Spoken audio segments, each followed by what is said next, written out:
as a Bison, and if I'm not mistaken, it's the first time in your pro career that you were with the same team for an entire season. Yeah. What is kind of some of the advantages and maybe the level of comfortability and reliance that kind of allowed you to be a mainstay on this team since day one?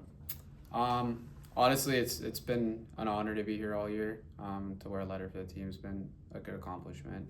I'm proud to be a Bison. I feel that my on ice, the way I conduct myself off the ice, has had me be a staple here, and something that I look forward to carrying into the rest of my career. And it was the first taste of playoff hockey in the pro ranks. Got into the lineup down the stretch, and of course, that's kind of the style of play that you bring, even in the very beginning of the season. But did you notice increased intensity, and was it everything that you hoped for, getting some postseason action? Yeah, obviously being down 3-0 isn't something that you want to come into, but I feel the boys battled as hard as we could. Obviously still fell a bit short, but there's a lot of firsts that we have to be proud of as a team. Obviously being down 3-0 at Toledo, being able to get our first home win in front of our home crowd was huge. Taking to the 6, and obviously that's something that we got to hang our hat on. You played against Bloomington a ton of times last year, and have been able to kind of see the growth of this team and the fan base from being behind the enemy side of things last year with Iowa, and then now throughout this year. Just what have you seen from kind of the growth of Bloomington Bison as an organization? Credit to our ticketing, our front office staff, everyone who's helped make the rink packed every night for us. And playoffs was awesome. The atmosphere was cool. Our support from our fans, thank you to them. We've seen them in Toledo. We've seen their support, and it didn't go unrecognized. So it's really appreciated in our dressing room. And finally, for me, I know it's very fresh. You probably don't like to think too much of it right away, but what are you going to focus on if you have given it any thought this offseason and kind of going into the next year, just to be even more ready when October comes around? For sure, when I get back, I think it's just going to be a little bit of a break from hockey, clear the mind, and maybe within the next month or so, it'll be a reset and start focusing on next year and getting in the gym and start skating and all the good stuff to come. Yeah, so you were talking earlier about being proud to be a Bison. What qualities do you associate with being a Bison?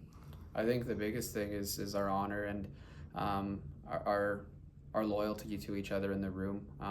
It showed all year. We battled for each other. If one guy was in a battle, we were all jumping in. I think that's something that we have to obviously carry forward and for years to come, and to be our winning team in playoffs, you need stuff like that. You need everyone to want to compete with each other and like a brotherhood here. When you think back over the season, what are some games or moments that particularly stand out to you?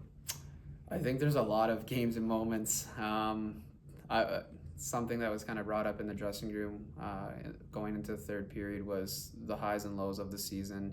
The win streaks, the losses, the making playoffs, the last game of the year. I think the adversity we dealt with really showed, obviously, the way we came back, being down 3-0. Yeah, we didn't finish the job and we didn't come fully back, but even having some sort of fight when we could have just laid over and let it been a sweep, I think that's the biggest thing that we got to look at and be proud of as a team.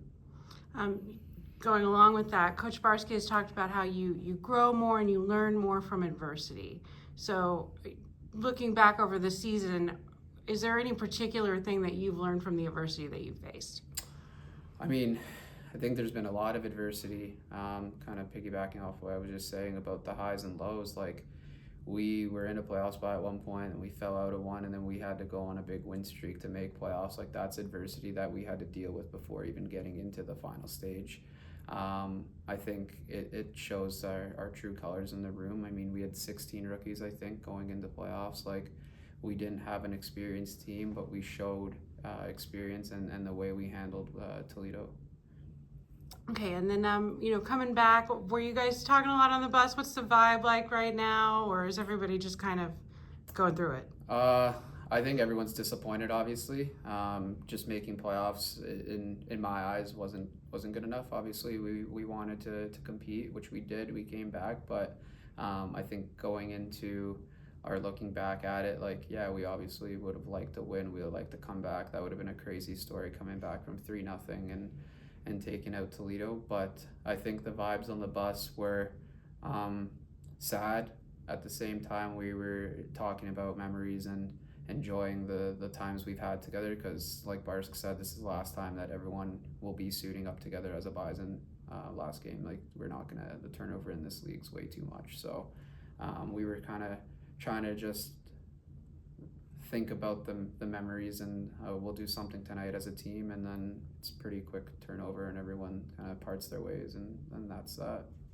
Yeah. So finally for me, do you expect that, in this league, do you guys keep in touch? Is there like a group chat? How do you expect that you guys will be talking to each other in the off season?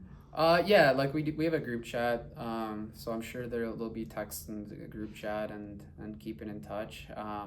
It's just hard to keep in touch with everyone, obviously, because of how much turnover there is. But yeah, we'll do our part to keep in touch and keep that thing going. Okay. As you mentioned earlier, you were wearing a letter on your sweater this season. What does that leadership mean to you? And do you, going forward in your career, is that something that you want to keep up? Do you want to be seen in the room as a leader?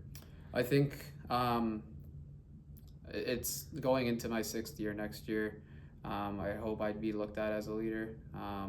I think that the letter on my jersey doesn't really stand for how I conduct myself. I think it shouldn't be an act. That's something that I just live day by day. I just try to be the best person I can and help my teammates out and make sure. Obviously, I'm not a big point guy. I'm not a top 6 guy. Like, I'm a role player here, and I've been a role player my whole career. So it's just making sure that I'm able to get the best out of everybody, and they can get the best out of me. Some of the things you've been saying today pretty lead me to believe that you're looking to play hockey next season. What does progress mean for you? What are your professional goals heading into next year? Obviously, my biggest thing now is last couple of years of my career, I would say. I want to win. That's something that I'm taking pride in. It sucks to lose yesterday because there's not going to be many more playoff runs for me. I'm getting older. Life after hockey comes quick, and I think winning is the biggest thing on my checklist, and I want to build a team and have a team that is going to be able to compete and win, because at the end of the day, that's kind of how I want to go out. Finally, for me, is there anything you'd like to say to the fans, the city of Bloomington, as the season wraps up, heading to the summer? Yeah, 100%. We appreciate all their support. Like I said, it didn't go unnoticed. They did everything for us. It was awesome. Let's keep that thing going. We appreciated every single guy in that room. I'm sure we'll say the same thing. It didn't go unnoticed, and we appreciate all their support.